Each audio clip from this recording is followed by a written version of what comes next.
Joining us today. Oh, thank you for that. Appreciate you joining us for our monthly College of Engineering Leadership Seminar Series. I'm Brennan Morioka. I'm the Dean for the College of Engineering here at UH Manoa. Um, you know, every month while we're in session, both the fall and the spring, we are trying to expose and introduce our students and our faculty, as well as our overall industry partners, to some of the leaders out in our community. And today we have two fantastic people, friends and colleagues, Susan Yamada, who is S1, and Susan Eichor, who is S2. And shout out to Susan Eichor's family, who she paid to be in attendance today. So thank you very much for those of you who are here. And with that, I am going to turn it over to our two engineering student ambassadors, Lindsay and Mallory, to MC the rest or host the rest of the session today. So have at it. Who's leading today, Mallory or Lindsay? That'd be me. There you go. Okay. We'll just get started with the introduction. So I'm going to introduce Susan Yamada. So she began her tenure as director of the University of Hawaii Ventures in July of 2017. And she's responsible for creating a center for innovation whose mission is to educate students to think entrepreneurially and support university entrepreneurs. She served for 9 years as the executive director of the Pacific Asian Center for Entrepreneurship, or PACE, at UH Manoa, and after leading two startup companies in Silicon Valley and one in Hawaii. Ms. Yamada is currently interested in the diversification of Hawaii's Join the meeting through the creation of high-growth entrepreneurial companies. She's founding member of the Hawaii Angels, a network of high net worth individuals who invest in startup companies, and an active member and investor in Hawaii-based startup companies. She is currently serving on the boards of the KCAA Preschools, the Pacific Asian Center of Entrepreneurship, Pacific Guardian Life, and the Queens Health Systems. She grew up in Hawaii and graduated from James B. Castle High School and earned a BBA degree from the University of Hawaii and an MBA degree from San Jose State University. She has two children and enjoys golfing, traveling, reading, and spending time with family and friends. As for Susan 2, Susan Eichor is the President and Chief Operating Officer of AIO, a diverse family of companies dedicated to living and promoting the unique values of Hawaii, its culture, and its people. In addition, the AIO Foundation is a nonprofit which strives to make Hawaii a better place through programs that help young people become self-sustaining, community-minded individuals. Prior to AIO, Susan was part of the Verizon Hawaii leadership team and has also served as a strategic advisor for telecommunications companies in the Pacific. Susan's current board service includes the U.S.-Japan Council, Blood Bank of Hawaii, Diamond Head Theater, HPM Building Supply, and Island Pacific Academy. She also serves in an advisory role for FICO, UH Schuyler College of Business, and the Hawaii Bowl. Born and raised in Honolulu, Susan holds a bachelor's degree in industrial engineering from Stanford University and an MBA from the University of Hawaii. Let's welcome both Susans.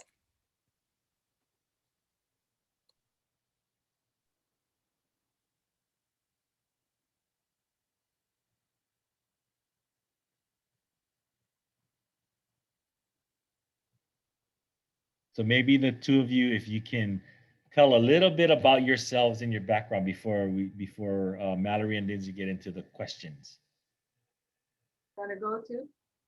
Oh no, one is always first.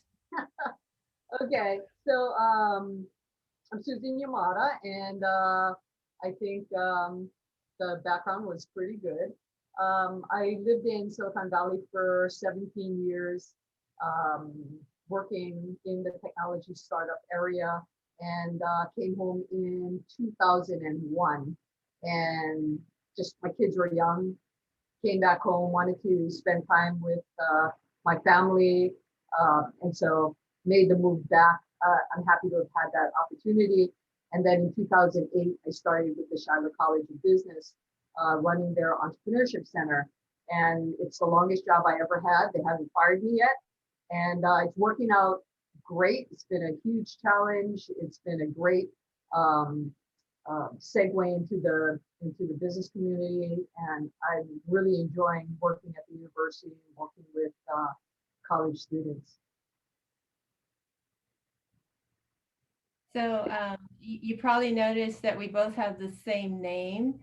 So, we met probably, I was thinking about this almost 18 years ago. As you heard, I used to be with Verizon Hawaii. And so my career has been kind of a part one, part two. I'm now with the IO family of companies. I met S1 when I was unemployed. And she was a very bad influence on me. She tried to keep me unemployed, said, nah, don't work. But, when you have the same name as your friend, it's really complicated, right? When you introduce, my name is Susan and my friend Susan. So that's kind of why we ended up with the S1 and S2 thing to kind of distinguish. And you're probably wondering why she's S1. And I just wanted to share. I'm older, she's smarter.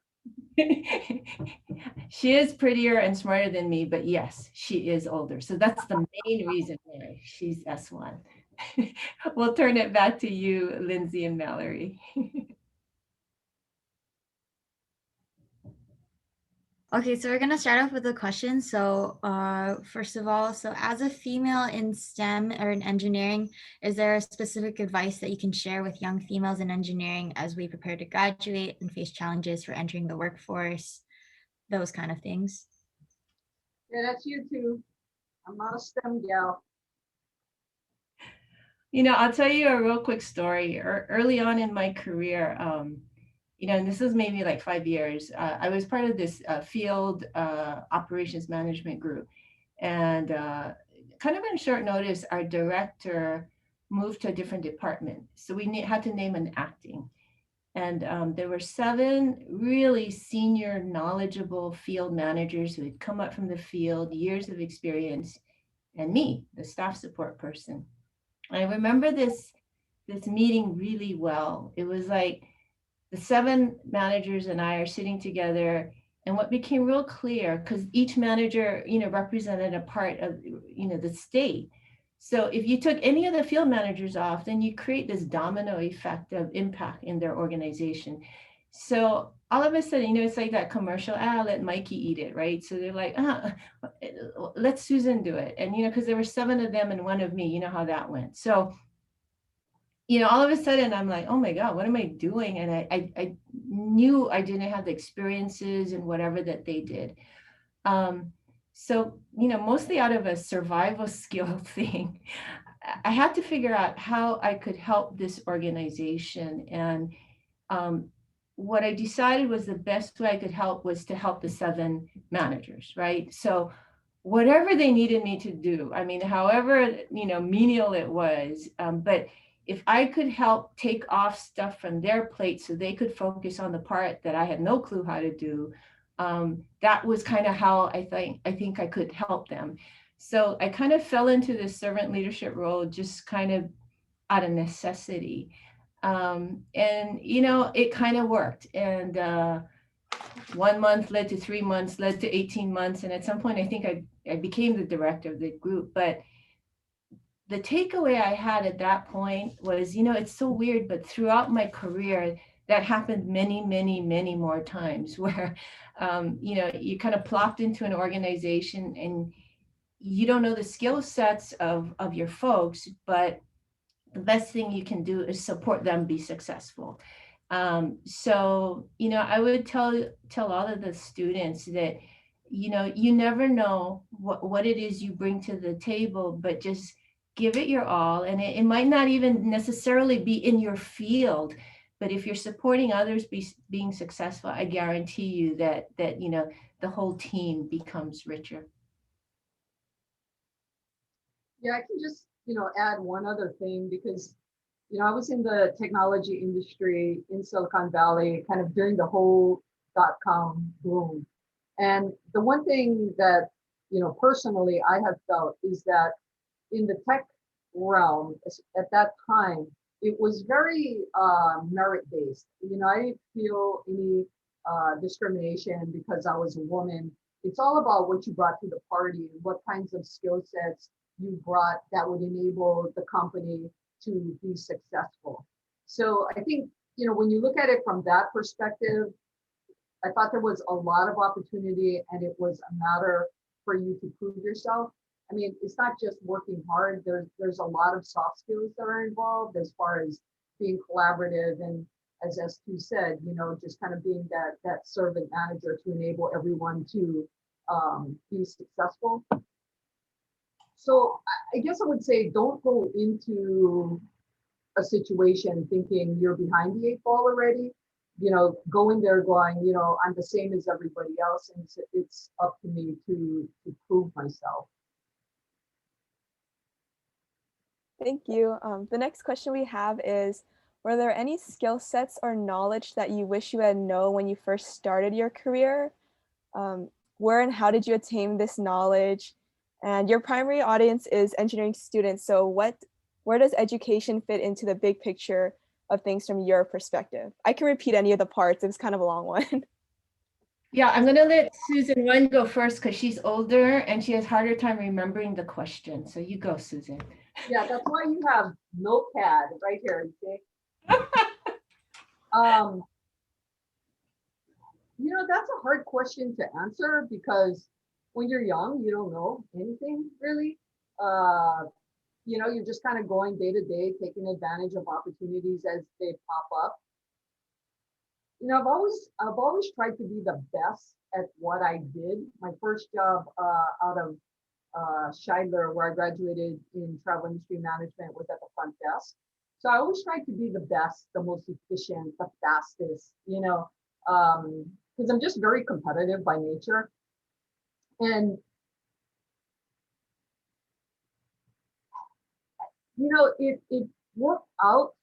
And I feel like I had to go through the journey of learning in order to be where I am right now. And that doesn't mean that, you know, you're not going to make mistakes. You're totally going to make mistakes. I mean, I've had a lot of setbacks, but you need to learn from it and move on. And I guess the biggest thing, you know, that I can look back on is your attitude. And what is your attitude when faced with adversity or failure? And if you take it negatively, that definitely shows. If you try to see the benefits of that or what your next steps are going forward, then you're going to do that. You never know what your next job is going to be or the next obstacle is going to be, but the skill set that I think you need to develop is one of a positive attitude and how do we go forward from here? Because life is not fair. So how do you keep a good attitude about things? Because I think that's key. I would say that for myself, you know, one of the things, I don't know that this is a skill set, but one of the things that I used to do early in my career, you know, that thing about you're your own worst critic. I went home every night and I would have this like movie going in my head about how I could have handled that situation better, how I could have handled a meeting better, how I blah, blah, blah, blah, blah. And, you know, I think that's helpful. And don't get me wrong, like, you know, like after a group project, I think doing an after action review to get the learnings from that is super important. But you don't want to get so like hung up in getting to perfect that it becomes crippling. And the thing about being in business, the workplace, you know, you're entering the engineering field, speed, there's huge value in speed. And you can get to perfect, but if it takes you 8 months, it almost makes the whole thing irrelevant these days. And you've seen that in COVID, how quickly things are changing. So I would say that one of the things I wish I had learned earlier was looking through the forward windshield most of the time and just spend a little time in that rearview mirror, because it's what's out forward that you can really positively impact with all of the learning that you have. So look forward. I think the second part of your question had to do with education. And, you know, I feel that education and what you're learning in college is great to get you to that first job. After that, you know, your initial job, you know, you tend to become more supervisory, and that's a whole nother skill set. Because, you know, the first mistake you make is everybody should be just like me. You know, everybody should think like me, everybody should communicate with me, and that's the kiss of death and is going to lead to a lot of frustration. So as Tu was saying, you got to constantly think about, you know, how you handled it and learn through mistakes you made, or perhaps you could have done it better, or if you were surprised at a certain outcome that someone had, or you know, I would really encourage, you know, and I tell everybody this, you got to keep learning, because your skill set needs to keep evolving. It's not just what you learned in engineering class. It has to do with human capital, collaboration, working in groups. And so read a lot. There's a lot of more stuff than ever now available online. I think, you know, what S2 did was, I think, was brilliant. I mean, you get a technical degree and you marry that with a business degree. That's aces, because anytime I had a programmer who understood the business side of it, it was so much easier to work with them, because your code doesn't have to be perfect. It needs to be functional, because you can't wait for perfect. And that's where I think if you have an understanding of the business side, you're more willing to be more open to imperfection, I guess. I mean, don't let the rail, you know, fall off the track, not that kind, but, you know, just being able to take chances, take small chances so that you can be faster. What you got to bring up rail for? I don't know. I just read something about a tire, not the right size, the wheel. I just like. Wasn't me.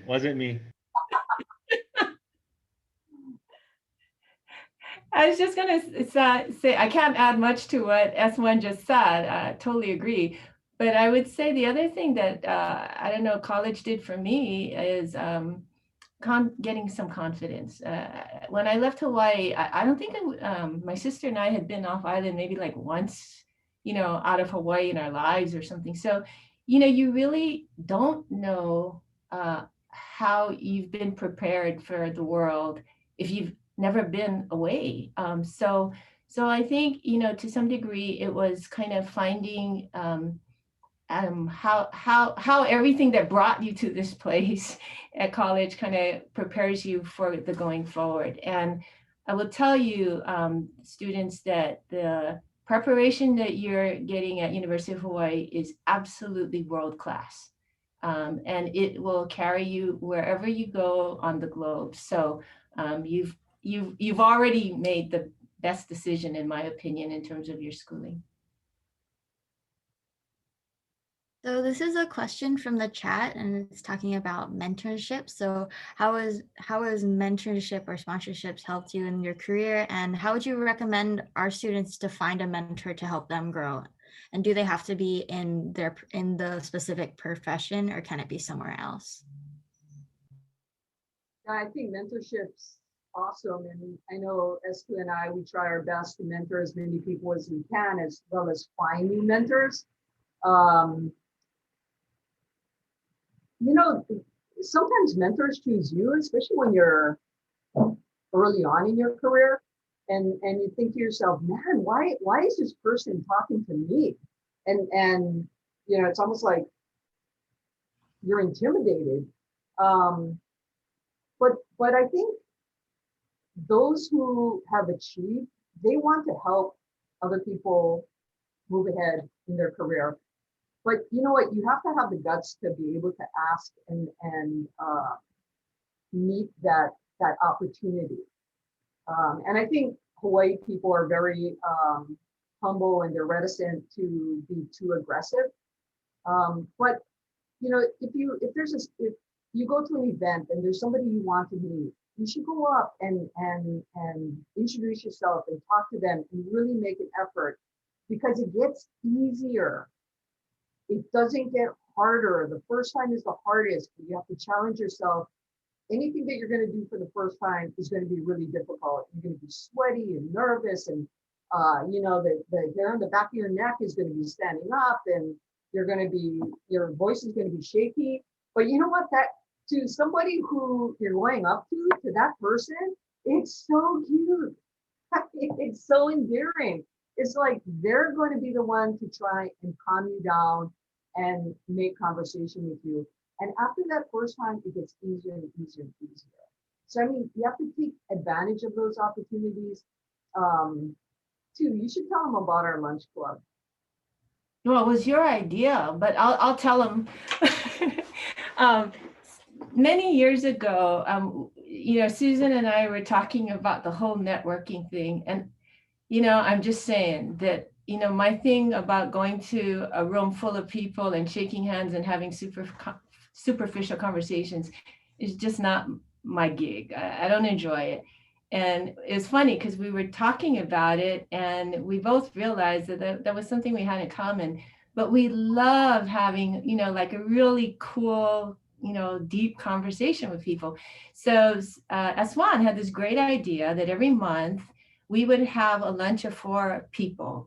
We would both invite one person that we thought was incredibly cool, and then the 4 of us would get together for lunch. And we kind of fell off the wagon, but I mean, we had a good 4 or 5 years running. Is that right, Susan? Yeah. And that group of friends, colleagues that we made during that period, I think is absolutely still with us. And the amazing thing is we've watched their careers grow and become leaders in the community. And it was such a simple thing. But I tell you what the secret sauce was. The secret sauce was that I think S1 and I share a lot of the same values. And so if S1 brought someone to lunch, I knew already that I would like this person. And hopefully she felt vice versa. And that's something simple that you can do like right away with just anyone that you really feel that you have alignment with. The other quick thing that I wanted to add about, you mentioned sponsor and mentor, and I think that's important that we all recognize that there are different kinds of advisors in our life. A colleague of ours defines it this way, and you might have a different definition. A sponsor is someone that kind of has a shared interest in your success. So what I mean by that is like, it could be like maybe your boss, maybe the president of your company, who's really taken an interest in helping you develop and grow. But don't forget that your success is also their success, right? Is that a bad thing? Absolutely not. That's a great thing, right? You have alignment.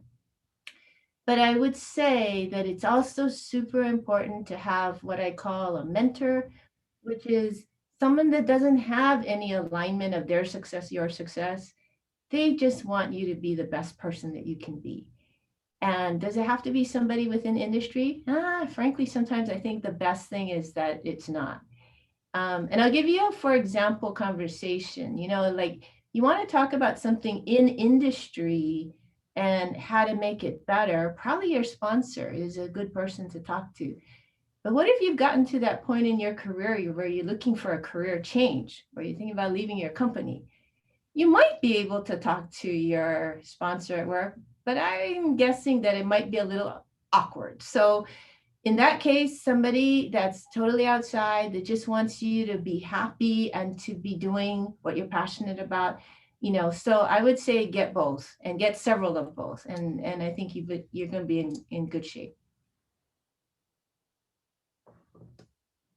We have another question in the chat from Garrett Yoshimi.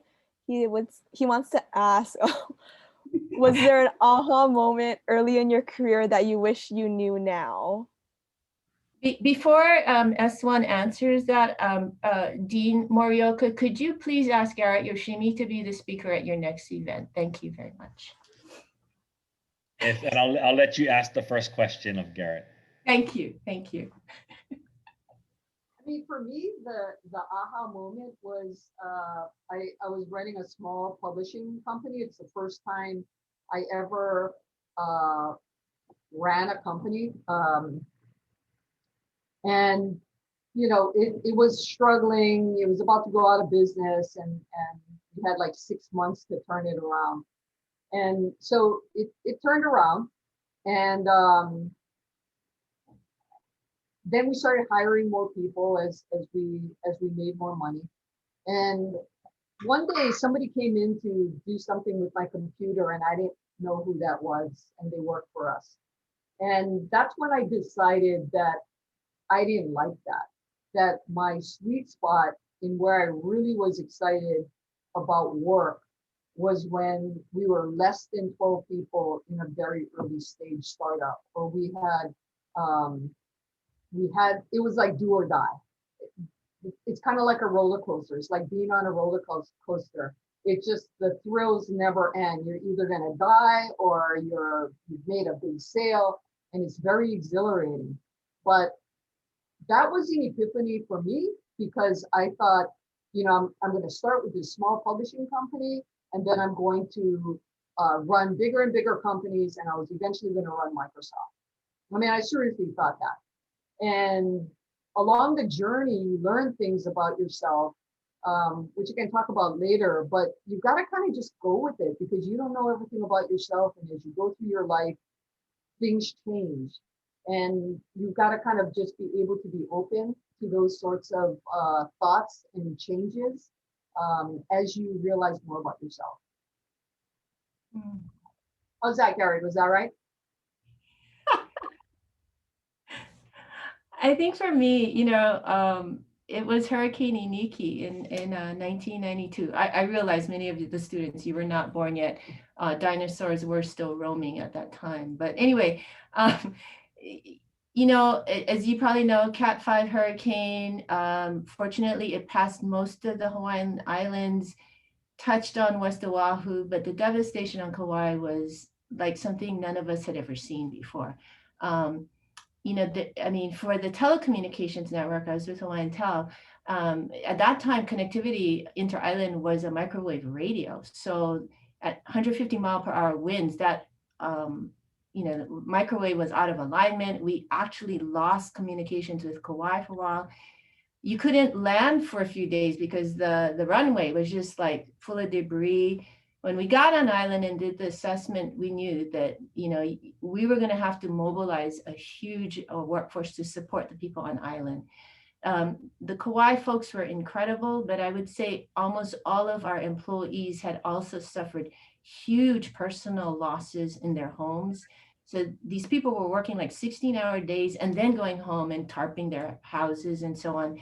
The employees that we brought in, they were living at the hotel with no electricity, cold showers. I mean, sometimes the generator went off, so they're lugging like literally buckets of water to flush their toilet in the hotel room.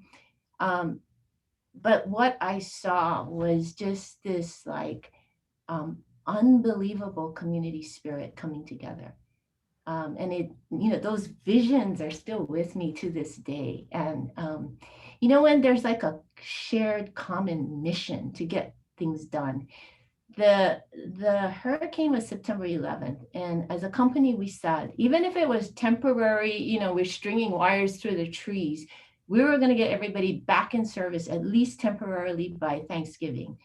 And not only was it done because of the amazing work of the people, but it was just such a group, like we did this, right?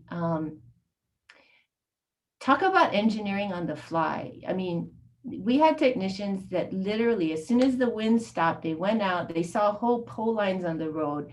The knee-jerk thing to do would have cut all those cables and pull it off, right, to clear the road. But they immediately protected cable because they knew that that was connectivity, right? So they protected, they got the cables off, put them off to the side of the road, pulled off, and then cleared the roads. I guess I would say that those moments are probably also why I knew I made the right decision to come home, because if you're going to put your heart and soul into something, you want to do it for people that you love and you care about. And I was pretty proud of the Hawaii community in that moment. So another question is from the chat, and it's from Wade. It's what are some groups in Hawaii that are trying to grow local leaders, and what does Hawaii need most from our next generation of leaders? You do that one. Do the first part. I forgot the first part. Okay. You want me to repeat it? No, I was just being whatever. Okay. I think what's gonna happen is we're gonna need like this radical collaboration of all kinds of different capabilities, knowledge. So, you know, it's what Susan's doing now, right? At with the Atherton project. You need the best engineers with the best medical people, with the best business people to solve some of the big issues that our world is facing. And if I can talk to the young people about skill set to develop, learn how to work globally, learn how to be like a cross-cultural translator, because I think in already, but certainly your careers are going to be about collaborations that are far offshore, not, and I'm not just talking about the mainland, but with international collaborations. I mean, some of the stuff that's being done in sustainability, and even here in Hawaii, like with Okinawa, and I mean, it's fascinating. But I will tell you that it's not easy to work across cultures, across language barriers. So if you can get that into your tool belt real early, I think the impact that you're going to have in our local community as well as our global community is just going to be phenomenal. Yeah, there's a lot of programs, more so than ever, available now. What is MUFI's? The Omidyar Fellows, the Patsy Meek has one for women. God, what other ones are there? There are like at least a handful of really high profile fellowship kind of opportunities. But you know, it just comes down into just get involved. It's amazing how one thing leads to another. I mean, me and two Brennan, we all went on this delegation to Japan, and it just changes your life. It changes the direction and trajectory of which way you're going and what you become interested in. So I'd really encourage you guys, that kind of epiphany doesn't happen just staying at home and binge watching Netflix. You know, it's, you got to get out there, you got to meet different people, you have to grow your mind. And then all of a sudden it's like, wow, this is super cool. I never knew this before, right?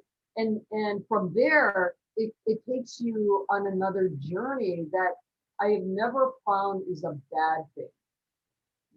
So get involved. You know, don't go, well, they're never going to pick me. You don't know until you try. So go for it. I always tell people, when you're making a decision, what's the best thing that can happen and what's the worst thing that can happen, right? Like if you go up to somebody and you want to talk to them, what's the best thing that's going to happen? They're going to talk to you and maybe you can strike up a relationship. They can be a mentor. What's the worst thing that can happen? Oh, they're not going to talk to you. They're going to be ending up being jerks. Okay, well, you don't want them as a mentor anyhow, right? So just move on. Your life is still the same. It has changed not one bit. So just get out there and just stretch your comfort zone and do things that you're really uncomfortable with. It's always going to end up being having some sort of effect on your life. I guarantee you. Thank you both for sharing that. You guys both talked a little bit about your journey going to the mainland, then eventually coming back. So was that a difficult decision to make, going away, and what drew you back? And what do we as in Hawaii need to do to make coming back home or even staying home a more attractive choice for the youth? One, you're up. No, you. I just finished talking. Well, okay. This is the one time in my life that I was faster than S1 because I think she took like 20 years to come back home. I took about 3 months. But, I think I touched on it earlier that, you know, for me, there was never a whole lot of question. Now, keep in mind that I was graduating in Silicon Valley when, I mean, this place was on the verge of just busting, right? It was like a huge excitement in the valley. But what I know about myself is that whenever I throw myself into something, I'm like all in, right?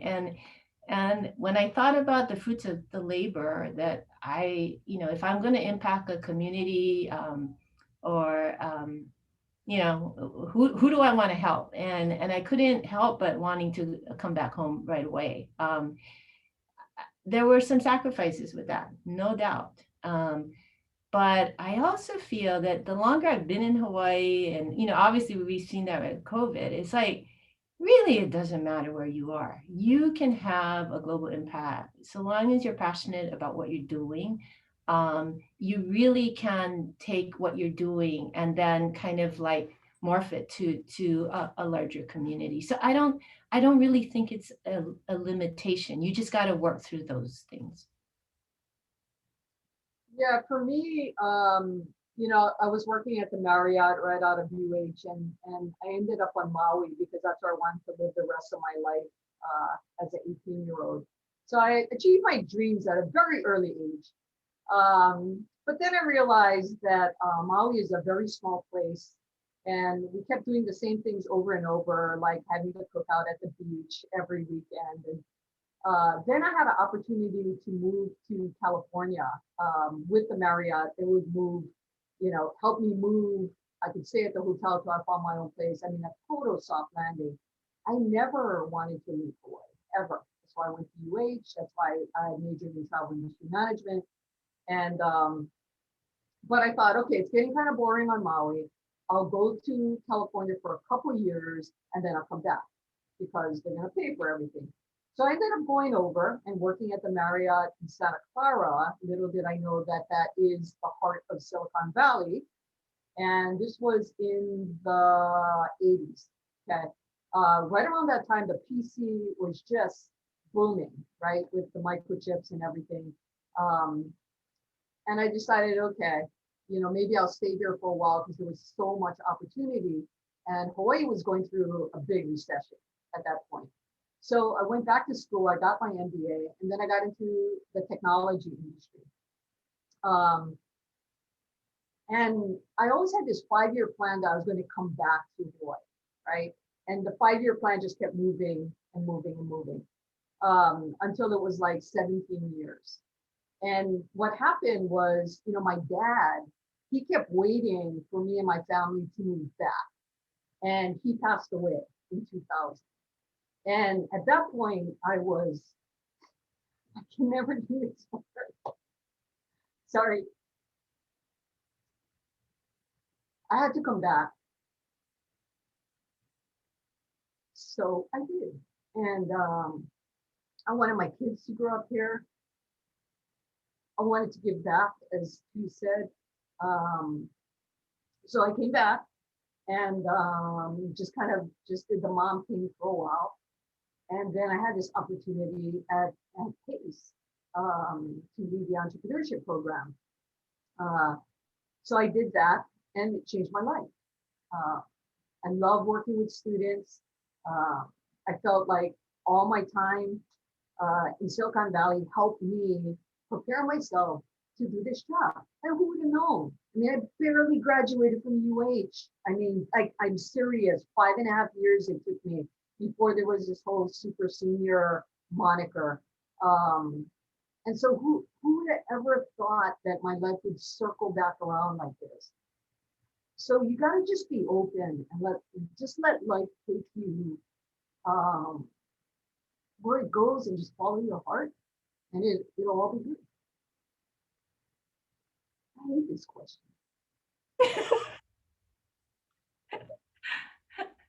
Well, you Great. mama daddy proud.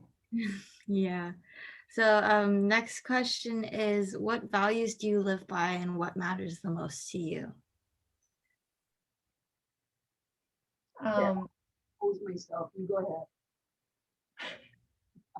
When you talk about values, I mean, you start with your nuclear family, right? And My sister and I, hi Linda, I know you're there, um, started with our parents, but even our extended family, we had role models of people that worked hard all their lives, and men and women. And I didn't realize at the time that maybe that was made us a little bit unusual as a family, but mom worked from as long as I could remember. So I think, that work ethic was something that, I mean, it wasn't even like a choice. It was kind of like that's how life is. You work hard and then you get to play a little bit. Um, and then I think the other thing is that, Hawaii is a small, big place. Yeah. So your word is everything. So integrity matters, honesty matters. Like we talked about earlier, you're gonna screw up in life, and it's how you recover from that and how you make good. Some of the best business relationships I have right now started because I messed up. And you go back in and you apologize and you try to make it good, and you own up to your mistakes. And sometimes that's the best way to show who you are. So I think those things are really important. Last thing that I would say though, and I really feel strongly about this one, life is short, and you can spend a whole lot of time at work. So my choice is to surround myself with incredibly good, fun people, because that laughter and that energy, I think, makes all of us better. And to my brother Brandon and S1, I mean, they are absolutely the kind of people that I choose to have in my work environment. Yeah, I don't have anything to add. That was well said. I have a question for Susan 1. Yay! So what was the inspiration that made you come back to your alma mater and build the PACE and accelerator programs? The one thing that I learned when I was away, and I learned it for myself personally, is when I went to California, and I think people from Hawaii, they think they're not as smart, as sophisticated as those in on the mainland. And when I was working there, I learned that that's not true. That students at UH are watching videos. Monia Gramset joined the meeting. Hi. And that what we lack is confidence, I guess. Confidence to speak, communicate, and when I had the opportunity to come back, I had all this startup experience, and I'm very passionate about that. And so when this opportunity came about at PACE, I said, okay, I'll do it part-time. And so I got a caveat that the longest job I ever had before that was, I think, 2.5 years, because I always was cycling through startups. And so it was 9 years that I was with PACE, which is a record. And then the UH acquired the Atherton property across from the architecture school, and asked me to help them create a live, learn, work, innovation, and entrepreneurship center. So a dorm and programming space combined in one. And that was super exciting to me. And every time somebody tells me I can't do something, I have to do it.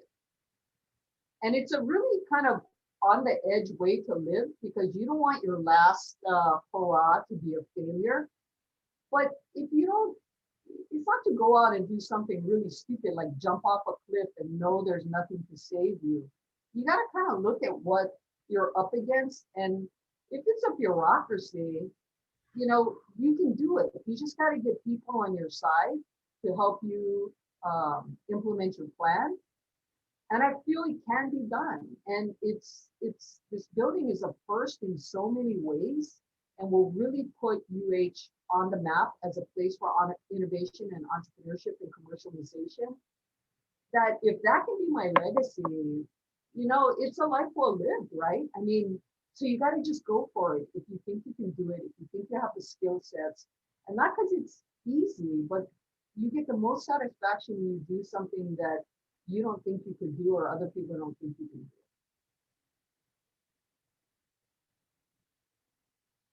Okay, so this is from the chat from Alan Tabata. So do you feel your approach as to business as a woman is different from men? And if so, what is the difference? I think men are scared of us. I know I am.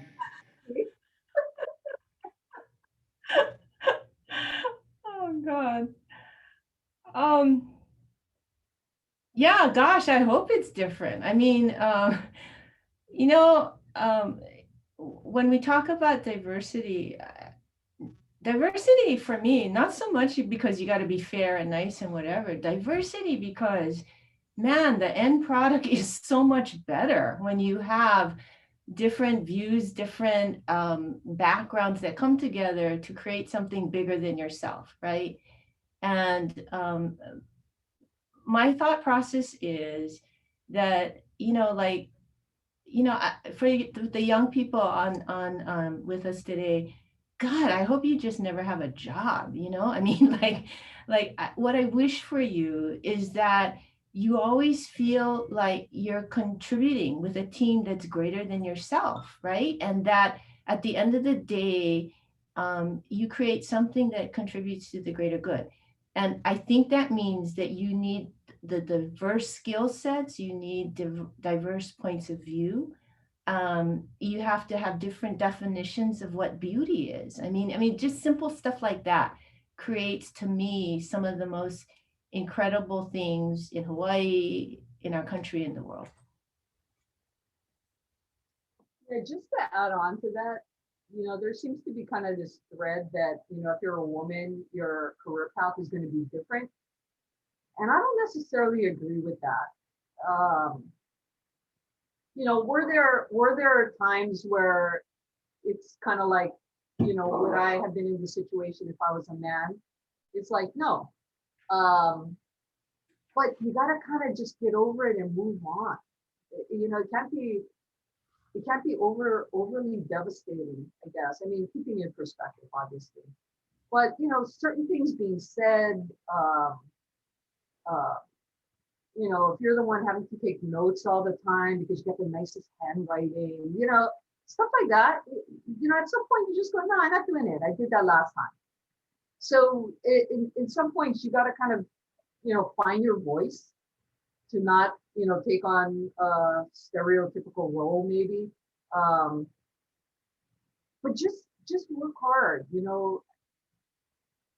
have integrity, contribute, keep learning, and don't take a second seat. Be there at the table. It's, what do they say, lean forward? It's like, do that, okay? And you can't go wrong. And it might show itself more when you're younger, but once you start moving into your career, again, just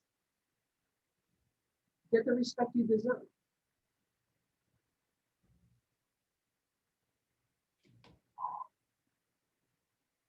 We have, since we did ask Susan 1 a specific question, we'll ask Susan 2 a specific question as well.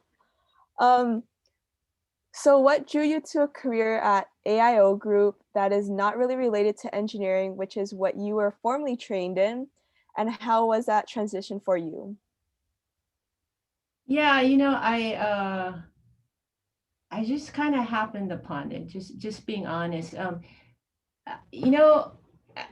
So I had spent 20 years in a really incredible time during telecommunications, right? I mean, just so much innovation. We got to 100% digital in Hawaii, and then I wanted to do something different.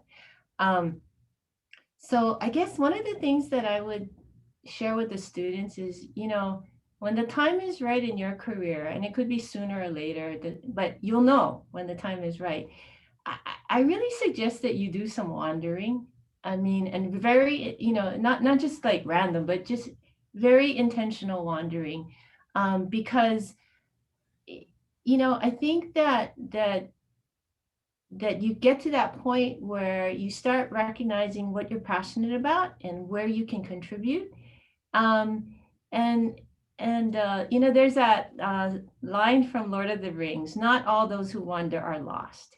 And so in kind of doing my wandering, I worked as a consultant, and I was working with banks, airlines.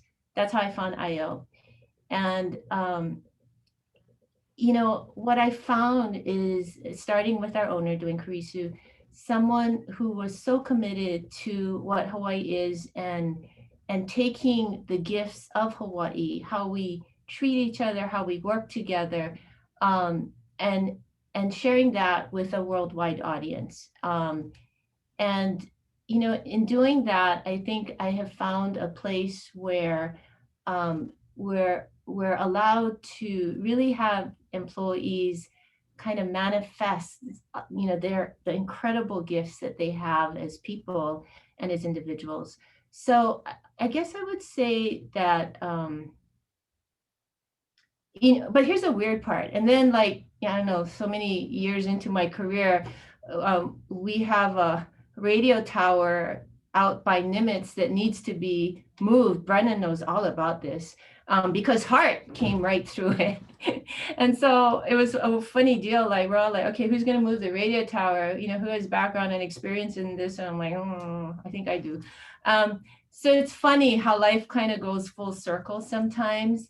But I think what you have to do is kind of every so often take a self-assessment about what it is you want from your career, what makes your heart sing. And I think I was at the point where I was really kind of taking, you know, I wouldn't have traded the first half of my career for anything, but on the other hand, I think it was time to look at how we could really you know, help make Hawaii that great place for all of you, for all of the students, for that next generation. Okay, so I'm gonna jump in here because we're at 4 minutes left, and I want to thank you guys for talking. But we had asked you guys to do the teaser, and you guys were more than game for that. So thank you, because it was pretty funny. But the teaser also talked about your logo. So we want to close with a little conversation about your logo. So you want to have at it? You know what, I just want to say one other thing before we get to that, because I talked to a lot of students, particularly graduating seniors, about what job they should take, and they're really afraid they're going to choose the wrong company to work for, the wrong job, because basically you're tossing out the revenue, your resumes, right? And you're hoping somebody is going to come back to you. What my advice to you is, look at what kind of skill set you need in order to achieve what S2 just said, right? Where do you want to be? What is your passion, and what skills do you need to get you there? And the job that checks as many boxes as you can, that's the one you go for. Because, and the team, you know, is all the stuff that we're talking about, the integrity. If that's where you start, you're going to be so much better off at the end of your stint there. And slavery was abolished, and you can always change your job. Okay. Your next job that you get, you do the same thing. Is it public speaking? Is it being more of, taking more of a business role? But really look at what you need in order to take the next step. And don't be afraid to make a decision. It'll all be all right. I guarantee you. You're going to find your way to where you should be at a certain time in your life. And so I just want to say that, because so many students are so tortured about what they're going to be when they grow up. And, you know, I think me and S2, we still don't know what we want to be when we grow up. True. We haven't grown up. And thus the logo. Yeah. Go for it, Juan. Okay, so I'm S1, that's S2. So being both from public school, we go, okay, S1 plus S2. our logo should be S3. So we go, all right, that's cool. And we have a friend, Kurt Osaki, who has a design firm, and you know, we thought we'd get something like this, and you know, sometimes things get mixed up in translation when we talk to Kurt.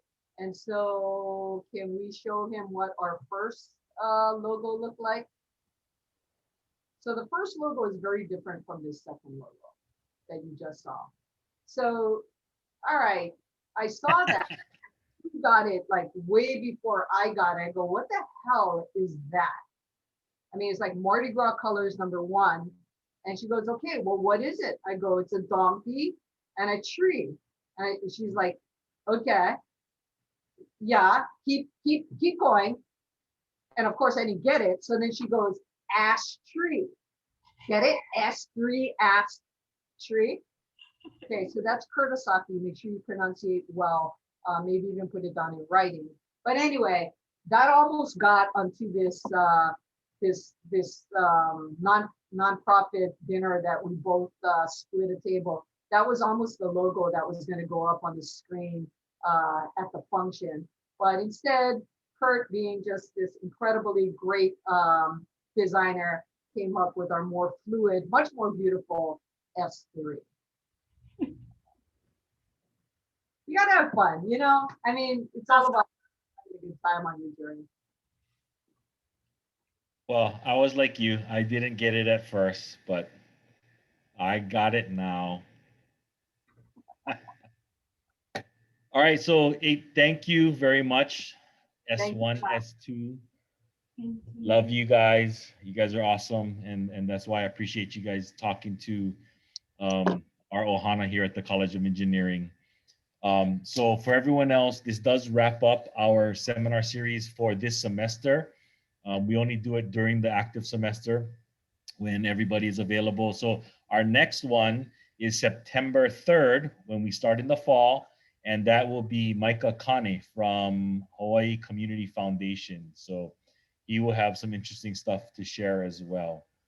So again, appreciate the two Susans for sharing some of their thoughts on leadership and their journey to get them where they are today. And thank you to all of you for participating and being a part of our audience and listening in on and asking your questions that you do, because you guys ask some really good questions every month. So mahalo to everybody. Have a very good weekend. Go Bows tomorrow. National championships, hopefully by Monday. So take care and have a great weekend. Aloha, folks. Thank you. Thank you. Aloha.